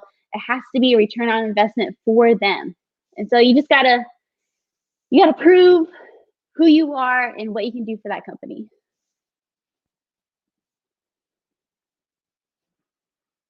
Lee, Mute. stop hitting the mute button, Lee. Gosh. See, here, I'll tell you what. I'll just go ahead and show you what. So I'm trying not to rattle ice over here during the break. So I can, and maybe I just don't need to worry about it anymore and just rattle ice. And everybody, Lee's getting a sip again, over here. Instead of going. Sound keto. Do what? If you're drinking alcohol, that doesn't sound keto. No, look, a red Solo cup. I know it's an image thing, but there is nothing in here alcohol-wise. Nothing in here. Lee, okay. You just asked a very good branding question and marketing question, and then boom, she gave you a great example. That's right. Red Solo cup. We all know it's like, and look, it's the official cup of Friday night at the drag strip. I can tell you right now. Absolutely. See? Believe me, the key sponsorship, if someone can get it, would be like Crown and Red Solo cups. Like that would be the sponsorship of drag racing. You know what I mean? We all know whose pit we're going to. Yeah. See you in Houston. Yeah, come on by.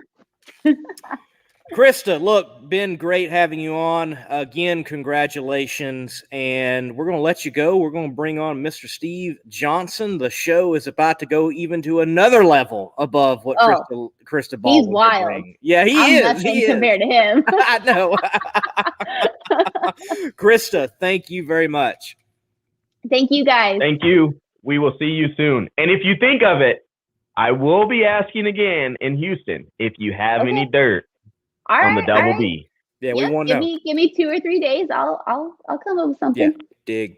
See you, Krista. Thanks, guys. All right, Sam, are we ready? Are you ready, Lee? Are you ready for this? I think Steve would not Steve be our first repeat guest? Isn't he our first repeat guest actually? No. Caps.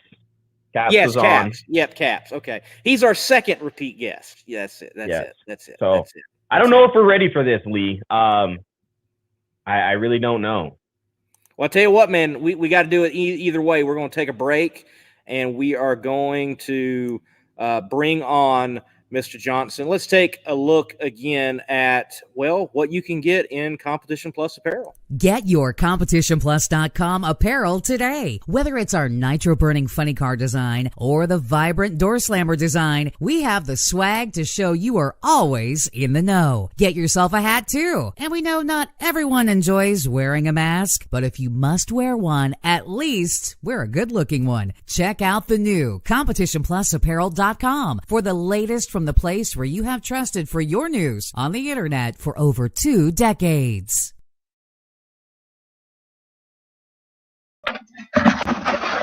Steve, how's it going, man? I can't hear you. I'm rattling around my ice. Yes. I've got a little bit of ice here in my ice tray. I'm just having something to drink. Hold on a second. Hi, how you guys doing? Sorry about that. I was just getting something refreshing. Yeah, you are what is refreshing, man. And look, refreshing to see you win. And I got to ask right off the bat, they cut away from you and faded to the line. What were you having a conversation with Wally about? Oh, my God.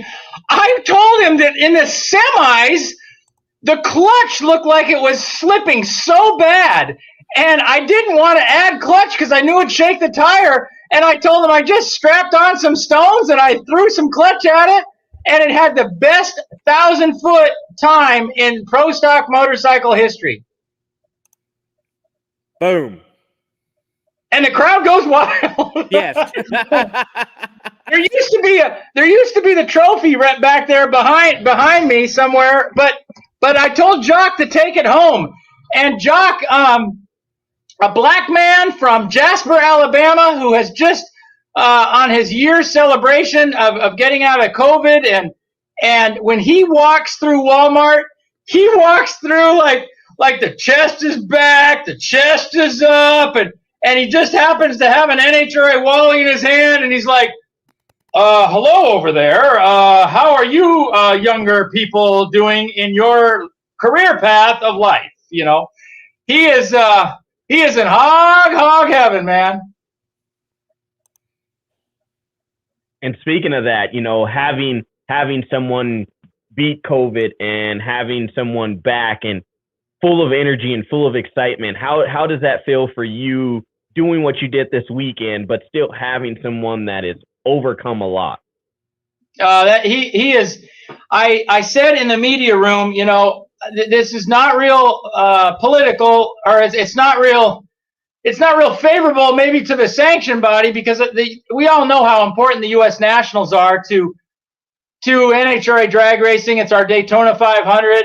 But, you know, going through the COVID, getting the phone call from Jock saying he's got a temperature, he's going to the hospital or to the doctor, and going through that 24 days on a ventilator and ICU and losing his mom, that whole, you know, blogging about it every day, shutting the shop down, generating food for all the healthcare workers every other day, leaning on our NHRA fraternity of friends and racers, along with just even NASCAR racers and just friends in general. Just that whole period of time, that those months and months, and then to come out of that, to see him survive and have his same smile, lose his hair a little bit, still have his smile and his character, his work ethic, and then win a race. I said that this race, and do our own engine program. Let's throw that in. I said this trophy is the most special win of our career.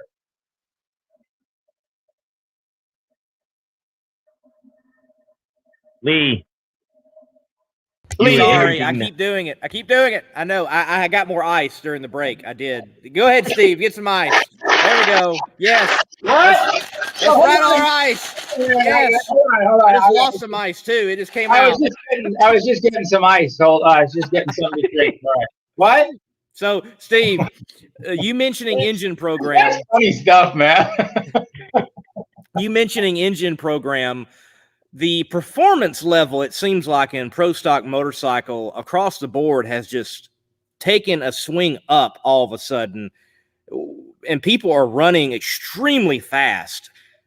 How much more competitive has it got in the last 2 years, even out there in the pro stock motorcycle ranks? It's gotten a lot more competitive, and I can tell you, for anybody to watch, you can look at the cars. When the cars go 6:55, the motorcycles are going to go 6:80, maybe 6:75.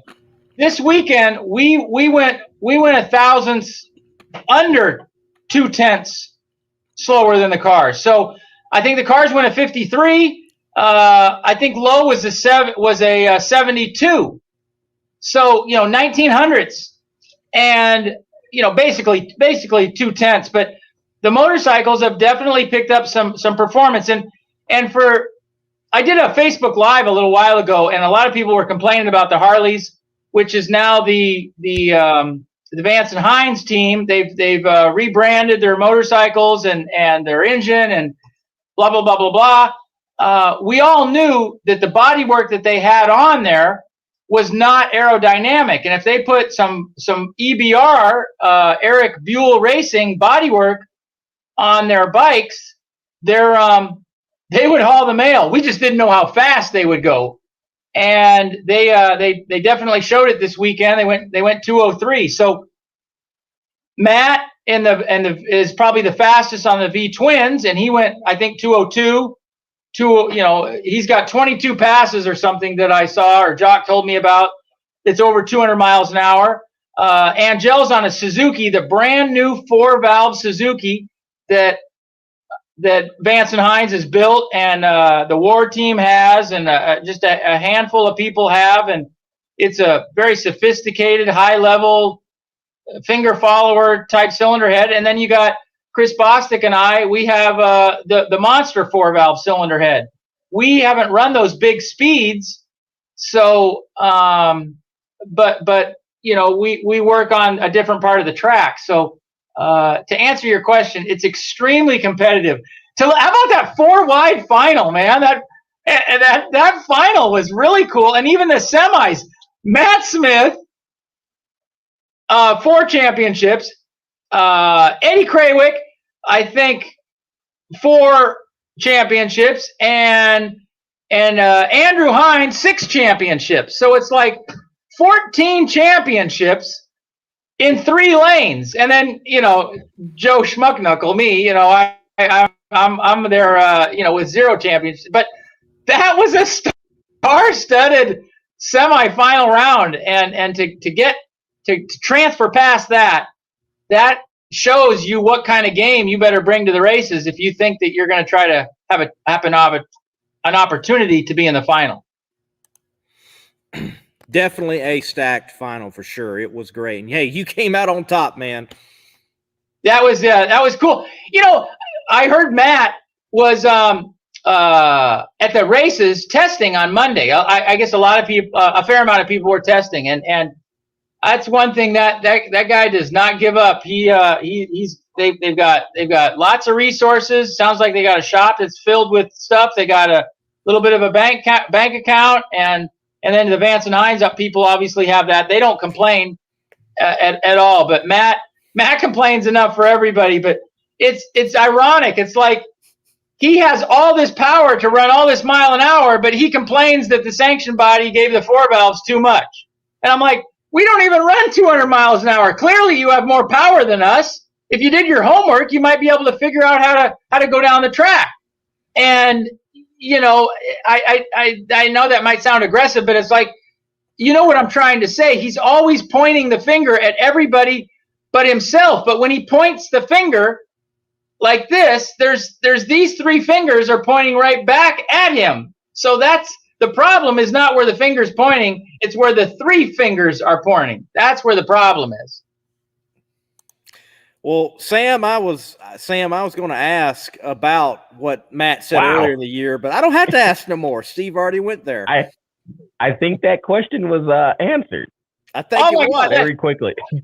We come home and there was a little drizzle, and Jock says, "Wow, what happened to the weather? It was so nice." And I said, "Well, they've Matt's made some passes. He's found the NHRA people, and he's crying. And now the track dryer's out trying to absorb all the water that's on the ground. And not even an NHRA track dryer can suck up all the water that guy did, that he lays out for his crying. Wow. Here we go, Lee. Yes. This is exactly what we've been talking about.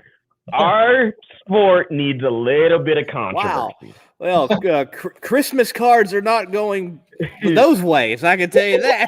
Controversy. It's a perspective. It's my opinion, but it's based upon a perspective of past data. We as drag racers, we look at the clutch. Hey man, we slipped the clutch 10 times. The trend is we're slipped the clutch on the 11th time. Let's throw some more clutch at it. It's all based upon data. Hey, I've used the same pickup line on this girl for the past 10 times. It hasn't worked. Let's use data and try something else. Hey, we're going to go to Taco Bell, not McDonald's this time. These are the things that we as drag racers use to make decisions on, which are created from a perspective. And my perspective is the same as anybody else's. I just happen to say it maybe a little bit, or I'm on your show and I'm having a chance to say it. But everybody knows that he cries the most. I think he let's not just say cries. Let's just say he pushes his position the most. And, he's trying to win the races for his sponsor and for his own self. So he runs 4 motorcycles, and he's got a bike that he's doing for Angie, and who knows how many projects the guy has. All Jock and I do is work on that motorcycle all the time. And there's weeks go by that I don't go home. So it's just a perspective that I've taken. It's based upon his actions and what the perspective I hear from other people's opinions. And there I lay it out to you guys. The spice has been dropped tonight. Well, it's, you guys have heard about the old voodoo doll, right? So it's like, if you got this picture and you got Matt Smith and you poke at it, it might come back and haunt you, but I'm having some fun. I mean, it's all harmless fun, right? So Steve, look, right now there's not a sponsor on that motorcycle. How has the marketing and the connection and networking been going on for you? And I mean, I'm curious, has anyone picked up the phone since the win and been like, hey, maybe we can work a deal out? What's it sound like for you? Well, first of all, there's actually a fair amount of sponsors. Matt and I were having a cordial conversation at the final, and I don't use this to poke the bear with the Vance and Hines people, because they don't say a word. Everybody knows how many resources they have. When they stub their toe, when they bump their head or something like that, they just know it's an internal thing.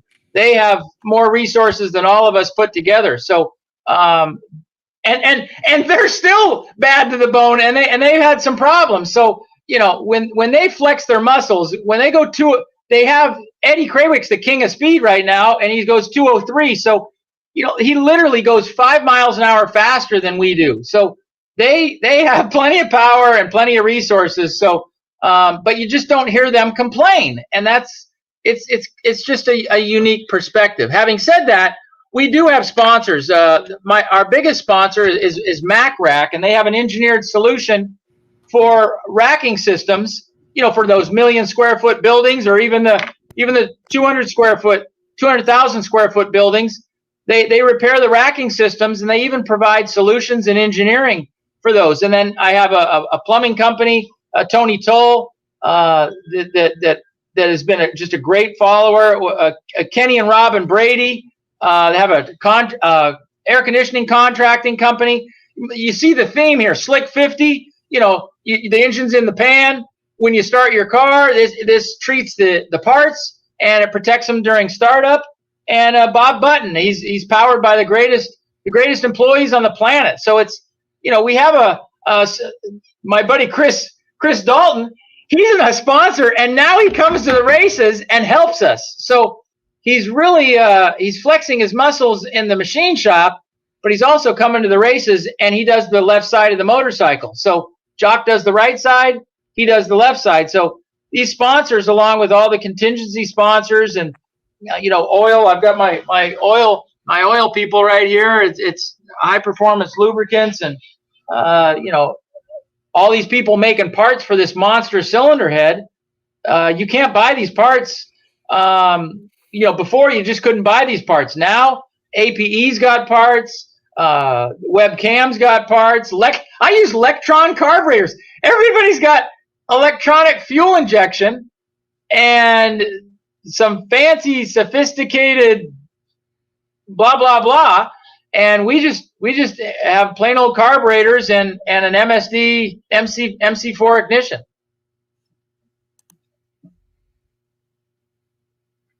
Lee, and something that he said in an interview on the top end was, passion drives your sales. If you're passionate about what you do, like you are, Steve, passionate for what your sponsors have given you, most people, I mean, if you watch that top end interview, most people don't get down and sit on the ground next to their bike or next to their car. But you were just so wrapped up in that moment. You just was like, you know what? I'm just going to take a seat right here and just enjoy this. And, it's been a few years. So how does that all wrap into, like I said, your passion for this sport? Well, it really, again, this is extremely corny, but I feel like I have my position in life, and as I learn about God, as I learn about my reason for being here, we all get these notes, these thoughts, we have these dreams. I truly feel that my true reason for being here is to educate young people on education and opportunities in skilled trades. You do not have to go to college to be successful in life. And so my platform is the National Hot Rod Association, and specifically the category of pro stock motorcycle. I've got a young black chief technician. We're in a society that does a lot of pointing, and at the end of the day, I got the best guy for our team working on the motorcycle on the right side of the motorcycle, and to be able to convey that through the platform that the National Hot Rod Association gives us, it engages young people. And so I get to drive my initiative through NHRA, through our racing, and I get cards and letters and notes from young people, from schools, from tech schools all over the United States. Will you do presentations here? This is before COVID. Will you do presentations here? We're involved with Hot Rodders of Tomorrow. It's just when all of that stuff comes to fruition, and a student will send me a note, hey, I've got this job at this dealership. Hey, I've got this job at this fabrication place. Hey, I've got this welding job. Man, it's not a pay gig. It's like, that's really, I'm proud of that. What's the heart deal? It goes like that. I love that. So when I get a chance to be on TV, or when I get a chance to have a platform and talk about it, even through social media, and engage young people, that is top shelf stuff. And from that, I was doing a presentation with a bunch of high school students from Montana that were in Phoenix, and they came with UTI, Universal Technical Institute. They have a motorcycle program and a car diesel program, everything. And I said to Chris McGay, hey man, will you let these students roll through your trailer? We don't race in Phoenix. Will you let these students roll through, and will you talk to them a little bit? He's crazy smart. So like a lot of the pro stock car guys. But anyway, so we brought the students in there and the instructors, and he talked to them, showed them all the gears, and talked to them about math and electronics and engineering, and we took them out to the car. So they're looking at the pro stock car, and they're right in next to a pro stock car, getting some real love, and I'm behind it taking pictures so I can show people what we're doing and how we can help young people with decision-making processes, especially when it comes to skilled trades and choosing a technical school to further their career past post-secondary education. And this guy bumps me and he says, hey man, what's it going to take to get the back of your bike with a sticker on it, so it's not just white all the time. And I'm like, well, I guess it's just finding a sponsor. And he says, well, I own a company called MacRack. Can we talk? I'm like, wow, that's all the marketing strategy in the world. Doesn't align you, but you have to get out. You have to love the sport. I'm probably going to Houston and we don't even race there, but so many opportunities are at the racetrack. And I know that I have a lot of miles, so I fly. So, you gotta, the passion drives the energy and the energy drives the passion. Like it there, Steve. I like it. Well, look, man, we got to wrap up the show. We're definitely coming on to the point of Competition Plus Power 2 hour. Hold on 1 second. I just getting something to drink. Hold on. Yes. Okay, wait, what was that? Go ahead. So, Steve, Lee is trying to put the ice on your fire right now is what's going on. Yeah, I am. I'm trying to put the ice on the fire. No, I do want to say before we shut down, we've asked several questions. Is there anything you need to say, you want to say? Say it, man. Well, there's obviously everybody's, you can always ask a racer or for somebody that's been interviewed, what do you wish you would have said? And then they have these things. I can tell you that as corny as this may sound, I really do appreciate Camping World. They're not my sponsor. They're a sponsor of the series, but at the end of the day, we do see that, but I appreciate him coming on. And Jock and I, we've never had a motorhome. We kind of want a motorhome. So we're kind of figuring out I'm broke. So our sponsors do pay us, but we have a shop. People don't understand.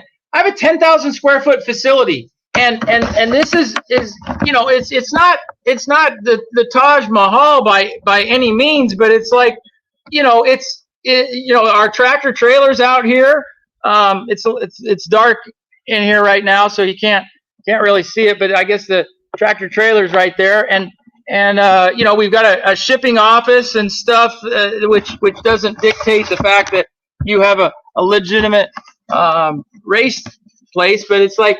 Going down, we have 5,000 square feet of probably 3,000 square foot of administration space, and this is our life, man. This is the foyer that we have. There's a motorcycle under there. It's kind of there's some leathers from the Slick 50 days, and there's some a bike and stuff, and just we've got offices, and we're just all in. We're all in the National Hot Rod Association and the Camping World Series, and this is our life. So when you think about stepping your foot in the water and you want to come into a marketing program like before you guys were talking about, it's return on investment. Some of the simplest things in the world is the technology that we use and the skills and the fundamentals and the work ethic and the customer service that we use in racing is the same thing that people can apply to re-engage consistent customers as well as new customers.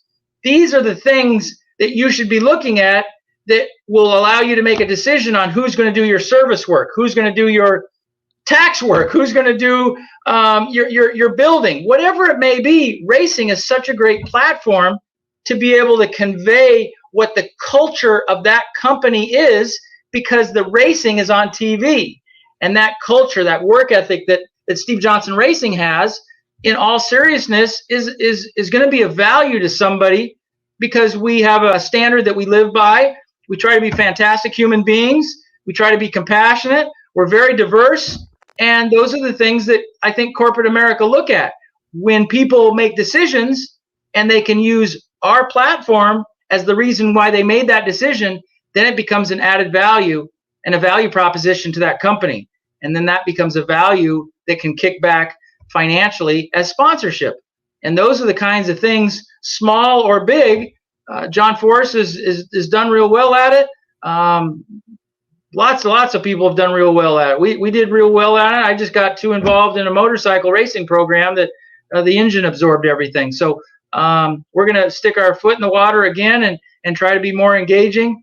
definitely hand some of these Camping World hats out to the sponsors that we have now, and be very, very appreciative over their support, and take the purse money and try to parlay that into going and kicking butt in Columbus and then Denver, and then I guess we're gonna go to California. So that'll almost get us ready for the U.S. Nationals, where we're gonna try to win again there. So it's just a great time to be happy. It's a great time to love the National Hot Rod Association and motorsports, and it's even a better time to pick a team like a Pro Stock Motorcycle team to get yourself engaged in motorsports and to learn about how to leverage an investment.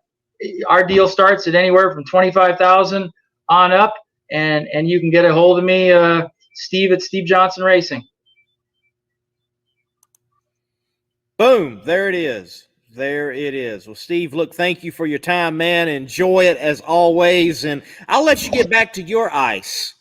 Hey, and remember, there's nothing more healthier than broccoli. You guys, broccoli is really, really, I have a whole refrigerator filled with broccoli, and you want arterial blood gases to go up in your body? Eat some broccoli. It's really the pH. Do something to help your blood. Don't just eat meat all the time. Have something that's got pH in it. We will do that. Get an oximeter. Put an oximeter on your finger. Write it down. It'll be 98, 96, something like that. Write it down. Put the date on it, and don't worry about it. Then, if for some reason, with or without the vaccine, you get COVID, then you put the oximeter back on there all the time, and you watch that. And as long, you may get sick, you may not be breathing good, blah, blah, blah, but as long as your oxygen is in the mid to high 90s, you're fine. If it goes to 89, you go instantly to the hospital. You don't do the guy thing and say, oh, I'm going to have some more Vicks, I'm going to have some more NyQuil and go to bed and stuff. You go instantly to the hospital, and you do some research before that happens to find out what hospitals are good, what hospitals have an ECMO machine, what hospitals have experience with treating COVID in a very successful manner. Then you're prepared. You're prepared like to go win the race. You're prepared to take care of your body. So get an oximeter. They're $20. Life lessons. Yes. Eating broccoli and an oximeter. All right. Steve, take care, man. Thank you, guys. Lee. I think we might get in trouble for this one. 3 guests, and we are well over the power hour and a half, brother. You let me know what you got going on your show. I'll let the people know what I've got going on my show. We need to pull the chute. Safety Safari is going to be mad that we stayed on the track this long. Yeah, we've like pedaled, turned back around, started it again, and went on back down. And yes, definitely, it's been a wild one tonight, but been a good one. Look, for me on Between the Slicks Thursday night, have not confirmed it yet, but we're trying to have on Justin Ashley's brand new sponsors, Smart Sanitizer. They really experienced their first drag race ever, like period. And they've been involved in NASCAR, so I want to get the story from them and what it was like to experience drag racing for the first time. I can tell you this much, they thoroughly enjoyed it, man. Good, as always, to be on the show with you, Sam. Shut her down. That's right. So on my show, that is In the Groove podcast, Outlaw Performance ENT brings you that. On Thursday, it will be dropping on Thursday on all your social media platforms. Clay Millican, the man, the myth, the legend, Clay Millican is on our show. So super excited about that. If you guys want to tune in, like I said, Monday Morning Racer, go to all his social media platforms, hit like and subscribe, especially on YouTube. Help him out. Outlaw Performance ENT. You can find me and on Twitter and on Facebook. I got another page, and that is Slammin Sam, because that's what I call myself. You get all the random stuff that I can think about in motorsports. But again, to our boss man, Mr. Double B, Bobby Bennett, and Get Off My Track, we want to thank you for tuning in to the Competition Plus Power Hour. Don't forget, you can listen to all these back on all of your podcast forums under Power. It's under Power Hour. You can email us, powerhourcp@gmail.com. And we will be live. I, myself, will be the Competition Plus Power Hour guy at Houston. So if you see me, please stop. We'd love to talk to you and see what's going on, what your ideas about the show. Jeff Arend, thank you for coming on. Lee, thank you. Bobby Bennett, we thank you again. And I am Slammin Sam signing out till this weekend at Houston. You guys